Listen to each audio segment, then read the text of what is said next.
सब मिथिलावासी के आइ भजन कीर्तन चैनल से दुर्गा पूजा के हार्दिक सबके शुभकामना। सब आदमी अखन अपने जतेक परिवार छी मिथिलावासी जतेक जुड़ल छी सब अखन माता के अयला से सब ओहिमे जुड़ल छी, सब हुनका में लीन छी, सब आदमी जुड़ल छी।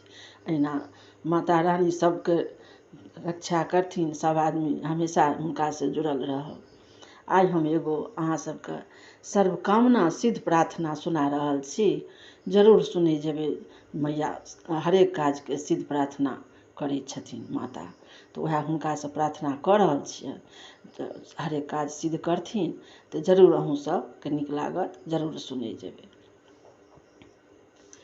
भगवती भगवान की भक्ति करो प्रवान तुम, अम्बे कर दो अमर जिस पे हो जाओ मेहमान तुम। काली काल के पंजे से तुम ही बचाना आनकर, गौरी गोद में बिठाना अपना बालक जानकर। चिंता पूरी चिंता मेरी दूर तुम करती रहो, लक्ष्मी लाखों भंडारे मेरे तुम भरती रहो। नैना देवी नैनों की शक्ति को देना तुम बजा, वैष्णव माँ विषय विकारों से देना तुम बचा। मंगल मंगल सदा करना भवन दरबार में, चंडकी चढ़ती रहे मेरी कला संसार में। भद्रकाली भद्र पुरुषों से मिलना तुम सदा, ज्वाला जलान इस बस यह मिटाना कर कृपा।